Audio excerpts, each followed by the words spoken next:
The next game features the 1 seed in the East, Duke, against the 9 seed Baylor Bears. Baylor took down Mississippi State in a game where really should have been a lot more comfortable. Baylor was kind of had the game kind of in hand and melted a little bit, I guess. Let Mississippi State claw back into it. Duke just kind of rolled from the get go. They did have a little blip to start the second half where it looked like, as Mark Jones likes to say, LA Fitness at 3 p.m. I mean, it was kind of ugly to start the second half. Cooper Flag missed a couple of bunnies. Maluak missed the layup at the rim. They just, I think, got a little disinterested. They chucked up some threes early in shot clocks that weren't necessarily great looks. So Mount St. Mary's actually cut it to 25, which, it was in the upper 30s for a minute, or mid 30s anyway at that point. Got it to 25, 26. And then ultimately, Duke locked back in after the under 16, pulled back away, ended up winning by, 44? Never was a doubt. And, like I said, I don't read into any of that run that Mount St. Mary's made for a couple minutes, just because, I think it's pretty hard to stay interested in a game where, it really doesn't even matter what you do. You're going to win no matter what. Yeah, definitely not worried about any factor of that Duke game. I mean, I'm just happy they're pretty much completely healthy. I don't think they're going to be completely healthy the rest of this run because Malik Brown, I don't see him coming back. It was just, good to see Flag back out on the floor. I didn't see his final minutes count, but it seems like he's a full go at this point. He's going to be fine for the rest of this tournament run, and they're my pick to win the title right now. So obviously, I think they're going to handle business here against Baylor. They don't have any weaknesses on either end of the floor, especially on the offensive end of the floor, where you can really expose Baylor in a couple areas. You can expose them at the rim. They're one of the worst rim defenses in the country. I mean, 68.5% at the rim for Baylor's defense. I mean, they don't really allow you to get to the rim. They kind of switch everything, and because they just give up open threes. Then they'll give up open threes. It's Duke's offense just having too many weapons as well. They're going to be able to score basically wherever they want, because guess what? If they're not making shots, they can just score on the offensive glass, because Baylor doesn't rebound on the defensive end either. So if Norchad O'Meara gets in foul trouble as well, which seems pretty likely in this game because Duke is too big, who the hell they're going to play? I don't even. What's their backup center's name? I don't even. The European dude, I forget his name. Yeah, I don't even know how to. Yeah, he'll sprinkle a few minutes in. They'll probably try to play small ball because Scott Drew loves to play small ball all the time. He likes to play his 4-guard lineup, and that's not going to work here either. Duke's too athletic. They're not going to play. You're not going to get any mismatches by playing small ball against Duke. Flag at the 4 position, he can guard anybody in the country. So I'm not I don't think there's anything Baylor can do really on either end of the floor to generate any sort of offense.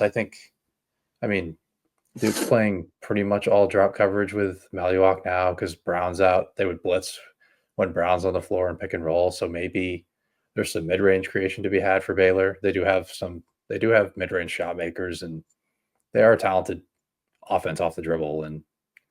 But it's not going to be all that efficient in the mid-range. So and my concern with that, right, is especially today, you saw them play a lot through Rob Wright, and Rob Wright is really just a rim guy, and that's it, right? He's not even looking to pull up. So, I think Duke's going to be more than willing to give him that shot because he hasn't really shown the ability to even want to take it nor make it when he does take it super often. I think they're going to welcome him to attack the rim and let Flag and Maluak just, send that stuff off the backboard. I think it's going to be a pretty big learning experience for Rob Wright in this one. He played well today, but I think he's going to struggle against Duke.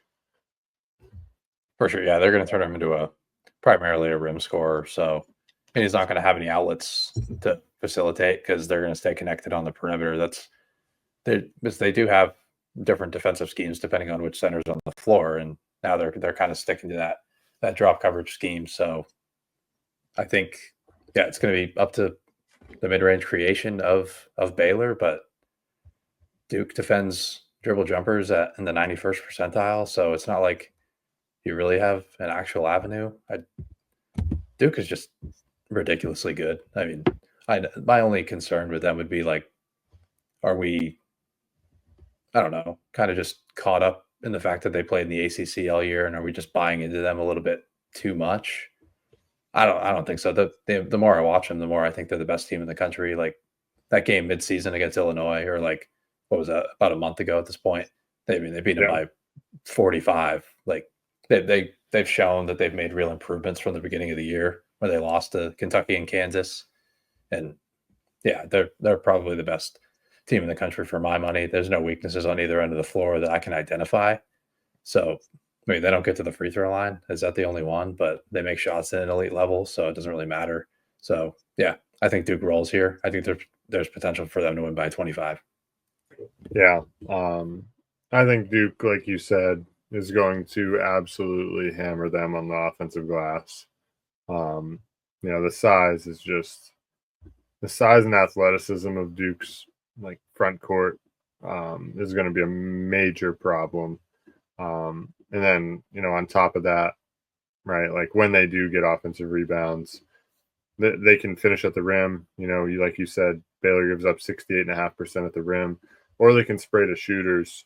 Baylor's 272nd in the country in 3-point percentage defense, and they're 269th in 3-point rate defense. So they're going to be willing to give up the three. You'd think, maybe they're good in some other areas defensively, but they're not. I mean, this team is just not very good on that end of the floor, and Duke really should be able to get whatever they want, whether it's their first shot, second shot, third shot of a possession, because I think they're going to have those opportunities. So I definitely see Duke rolling pretty comfortably here. Yeah, and if they want to play that 1-1-3 zone, good luck, I guess. I mean, Duke is 82nd percentile in points per possession against zone. I think that's their best chance, is to just zone them to death and hope Duke misses a ton of threes, which if you can keep them away from the rim, you have a better chance. Hope every rebound, I guess, falls in their lap. Yeah, just get every bounce and hope they miss a bunch of unguarded threes. That might be it. They're just at such a disadvantage in a lot of different areas. So, yeah, I mean, Duke rolls until, I'm proven otherwise. Yeah.